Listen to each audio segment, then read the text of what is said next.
अस्सलाम वालेकुम दोस्तों, क्या हाल चाल ने? ठीक हो? मेरा वीर अज कुरान की तारीफ बयान करन लग्या कि दुनिया की किताबों में देखो, दुनिया की किताबों में कुरान चमकता है।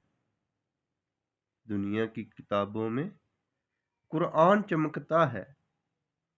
कुरान में अल्लाह का कुरान में अल्लाह का फरमान चमकता है।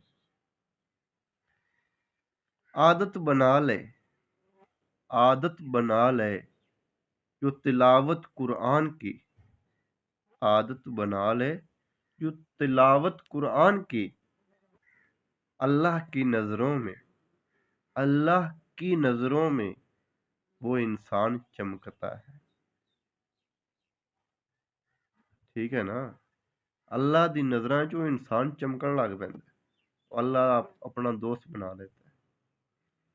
ठीक है? और अल्लाह उन्हां तों राज़ी हो जांदा है। ते कुरान ही अल्लाह ताला दी वो रस्सी है, जिस रस्सी नूं पकड़ ते अल्लाह ताला दी रस्सी कुरान मजीद है, जिंदे सहारे आपां पार लंघ सकने, अल्लाह दे करीब हो सकने। ठीक है? और अगर आपां रस्सी ना फड़ी तो आपां किधर जावांगे? और मैनूं दुख सिर्फ इसे गल दा है कि उस कुरान दे खिलाफ हदीसां बयान करदे ने, कहंदे कि नबी ने फरमाया है। और जिहड़ी गल तू अल्लाह ताला कुरान विच मना करदा है, ਉਹ ਇਹ ਹਦੀਸਾਂ ਹੀ ਬਿਆਨਾਤ कर ਦਿੰਦੇ ਨੇ कि जनाब ਇਹ ਤਾਂ नबी पाक ने फरमाया है। दसो यार कि नबी पाक ने कदी भी कुरान दी मुखालफत नहीं कीती। ते ਇਹ ਫਿਰਕੇਬਾਜ਼ ਜਿਹੜੇ ਲੋਕ ਹੈਗੇ ਨੇ, ਇਹ ਜਾਹਿਲ ਲੋਕ ਜਿਹੜੇ ਹੈਗੇ ਨੇ, ਫਿਰਕੇਬਾਜ਼ ਲੋਕ ਹਨ, ਇਹਨਾਂ ਨੇ ਪਤਾ ਨਹੀਂ ਕੀ ਨਹੀਂ ਬਿਆਨ ਕੀਤਾ।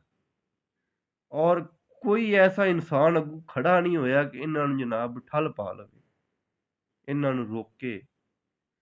ਠੀਕ, ਕੋਈ ਐਸਾ ਇਨਸਾਨ ਨਹੀਂ ਖੜਾ ਹੋਇਆ। ਮੁਸਲਮਾਨ ਤਾਂ ਬਹੁਤ ਬਣ ਗਏ ਨਾਂ ਦੇ ਮੁਸਲਮਾਨ, ਕਲਮਾ ਪੜ੍ਹ ਲਿਆ ਤੇ ਮੁਸਲਮਾਨ। ਠੀਕ ਹੈ? ਉਦੋਂ ਕਲਮਾ ਹੀ ਪੜ੍ਹਦੇ ਉਦੋਂ ਦਰਬਾਰਾਂ 'ਚ ਮੰਗਣਾ ਵੀ ਸ਼ੁਰੂ ਕਰ ਦਿੰਦੇ, ਅੱਲਾ ਦੇ ਸ਼ਰੀਕ ਵੀ ਠਹਿਰਾਈ ਜਾਂਦੇ ਨੇ, ਗੈਰੁੱਲਾ ਕੋਲੋਂ ਮੰਗੀ ਜਾਂਦੇ ਨੇ। ਠੀਕ ਹੈ? ਉਦੋਂ 5 ਵਕਤ ਦੀ ਨਮਾਜ਼ ਵੀ ਪੜ੍ਹੀ ਜਾਂਦੇ ਨੇ, ਉੱਧਰ ਵੀ। ਮੈਨੂੰ ਤੇ ਇਹਨਾਂ ਦੀ ਸਮਝ ਨਹੀਂ ਆਉਂਦੀ।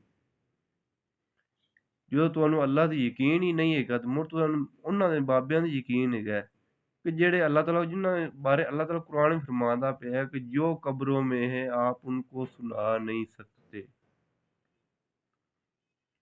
ठीक है? ਤੇ ਫਿਰ ਵੀ ਇਤਨੇ ਅਕੀਦੇ, ਇਤਨਾ ਜ਼ਿਹਨ ਲੜਾਉਂਦੇ ਨੇ, ਕਹਿੰਦੇ ਨੇ ਉਹ ਸੁਣਦੇ ਨੇ, ਉਹ ਇਹੀ ਕਰਦੇ ਨੇ। ਅਗਰ ਉਹ ਸੁਣਦੇ ਹਨ, ਤੁਹਾਡੇ ਜ਼ਿਹਨ ਵਿੱਚ ਸੁਣਦੇ ਹਨ, ਤੇ ਫਿਰ ਅੱਲਾਹ ਦਾ ਕੁਰਾਨ ਕੀ ਫਰਮਾਉਂਦਾ ਪਿਆ ਹੈ? क्यों अल्लाह ताला ने कुरान में फरमाया है कि जो कब्रों में है आप उनको सुना नहीं सकते? इनका मतलब ये है मुड़ आप कुरान ते यकीन नहीं रखते। जो आप कुरान ते यकीन नहीं रखते तो मुड़ जनाब तुसी फिर उस साइड ते ही जाना है। मेरा वीर तां तुहानू कहना कि अल्लाह दे कुरान दी एक आयत ते ईमान रखो। कोई कहंदे नबी नूर मिन नूरिल्लाह है। ठीक, अल्लाह ताला ने कुरान विच नहीं फरमाया कि ऐ मुहम्मद कि इनको कह दो कि मैं नूर हूँ। ठीक है? नबी ने तो नहीं कहा कि मैं नूर हाँ। लेकिन इन्हां दे अल्फाज, इन्हां दे जेह्ड़े न अकीदे, ठीक है, ਉਹ नबी दे नां ते ही इन्ने अग्गे लंघ गए। ते कोई ऐसा इंसान नहीं खड़ा हैगा जेह्ड़ा जनाब इन्हां नू आखे कि यार तुसी रुको। ठीक है? मैं नहीं वेखा कि अल्लाह ताला ने जो कुरान में फरमाया वो सच है। उंदे च शक दी जगह भी नहीं। मुसलमान अगर ईमान वाला बंदा है ना, उंदे च शक दी जगह नहीं कर सकदा। उंदे च शक आली जगह है भी नहीं। ये कैसे मुसलमान है? ये कैसे ईमान वाले?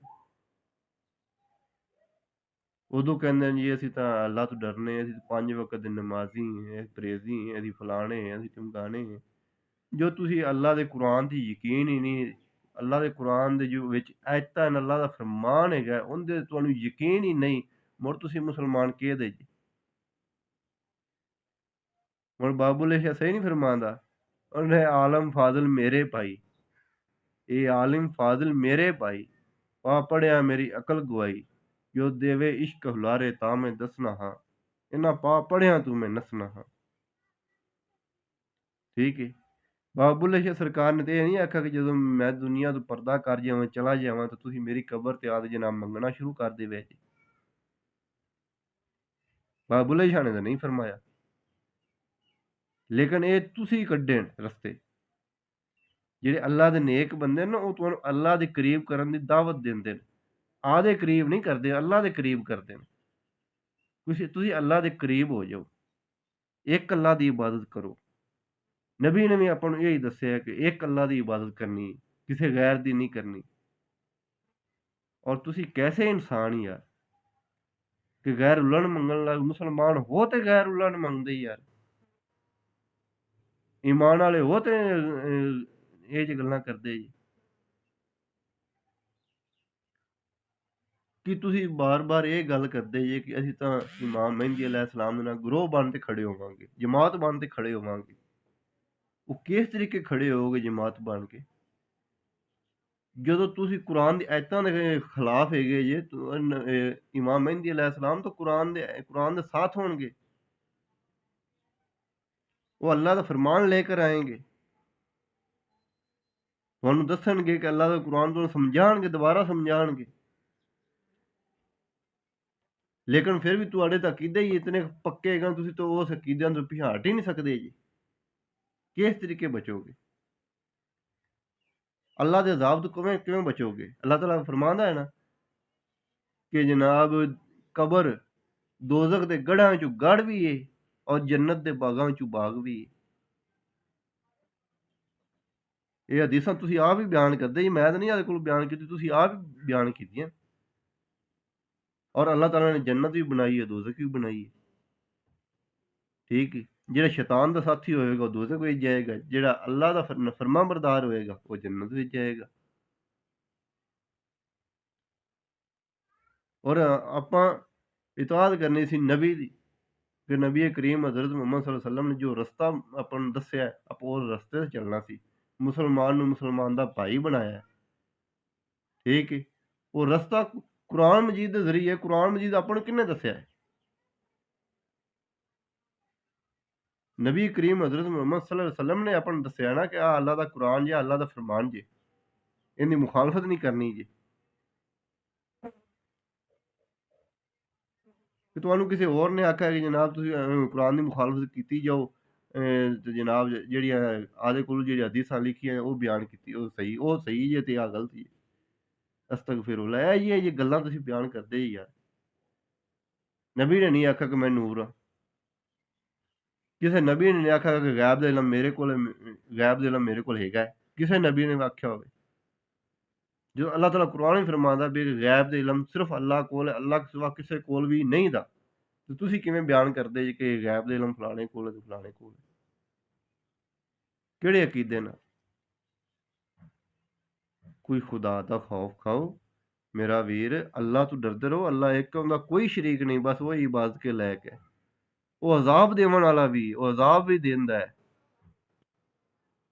ਜੇ ਅਗਰ ਉਹ ਰਹਿਮਤ ਕਰਨ ਵਾਲਾ ਵੀ ਹੈ ਤਾਂ ਉਹ ਅਜ਼ਾਬ ਦੇਵਣ ਵਾਲਾ ਵੀ ਹੈ, ਉਹਦਾ ਬਹੁਤ ਸਖਤ ਅਜ਼ਾਬ ਹੈ।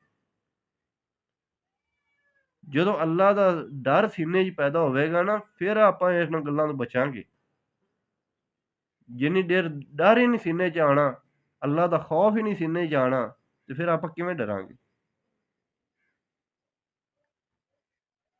ਮੈਂ ਇੱਕ ਜਗ੍ਹਾ 'ਤੇ ਕੰਮ ਕਰਦਾ ਪਿਆ ਸਾਂ, ਉਹ ਨਾਲ ਹੀ ਦਰਬਾਰ ਹੈਗੇ, ਉੱਤੇ ਮੈਂ ਇੱਕ ਐਂ ਸਾਈਡ 'ਤੇ ਦੁਕਾਨ ਜਿਵੇਂ ਬਣਾਉਂਦਾ ਪਿਆ ਸੀ, ਉੱਥੇ ਕੰਮ ਕਰਦਾ ਪਿਆ, ਤੇ ਮੈਂ ਉੱਥੇ ਇਕੱਲੀ ਇੱਕ ਕਬਰ ਹੈ ਸਿਰਫ, ਉਹਦੇ ਉੱਤੇ ਕੋਠਾ ਜਿਹਾ ਪਾਇਆ ਹੋਇਆ, ਤੇ ਮੈਂ ਕਈ ਲੋਕ ਉੱਥੇ ਵੇਖੇ ਜਨਾਬ, ਆਉਂਦਿਆਂ ਜਨਾਬ ਉੱਥੇ ਜਾਂ ਤੇ ਸਜਦੇ ਪੈ ਜਾਂਦੇ ਨੇ, ਕਦਮੀ ਪੈ ਜਾਂਦੇ ਨੇ।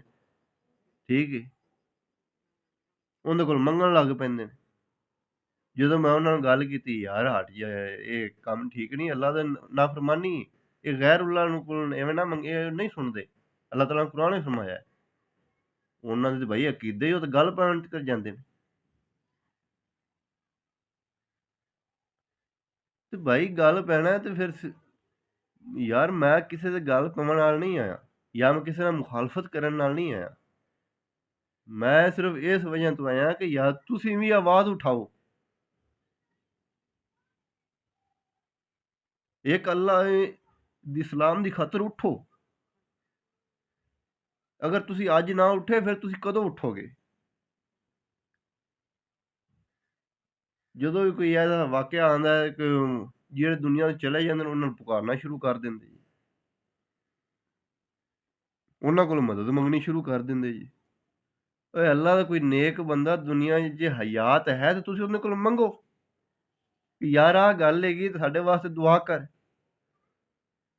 ਔਰ ਅੱਲਾਹ ਤਾਲਾ ਨੂੰ ਉਹ ਗੱਲ ਬੜੀ ਪਸੰਦ ਹੈ ਕਿ ਇਹ ਤਾਂ ਨਹੀਂ ਹੈ ਕਿ ਦੁਨੀਆ ਤੋਂ ਚਲਾ ਗਿਆ, ਉਹ ਕਬਰ ਵਿੱਚ ਚਲਾ ਗਿਆ ਹੈ, ਠੀਕ ਹੈ, ਤੇ ਜਨਾਬ ਤੁਸੀਂ ਉਹਦੇ ਕੋਲ ਜ਼ਿਆਦਾ ਮੰਗਣ ਲੱਗ ਪਓ। ਉਹ ਅੱलाह ताला कुरान में फरमाता है कि वो सुनते ही नहीं, आप उनको सुना ही नहीं सकते। ਸੁਣਦਾ ਹੈ ਤੇ ਸਿਰਫ ਅੱਲਾਹ ਤਾਲਾ ਸੁਣਦਾ ਹੈ। ਅੱਲਾਹ ਤਾਲਾ ਤੁਹਾਡੀ ਸ਼ਾਹ ਰਗ ਤੋਂ ਨੇੜੇ ਹੈ। ਔਰ ਅੱਲਾਹ ਤੋਂ ਮੰਗਿਆ ਕਰੋ।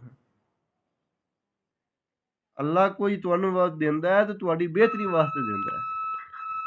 ਜਜ਼ਾਕ ਅੱਲਾਹ।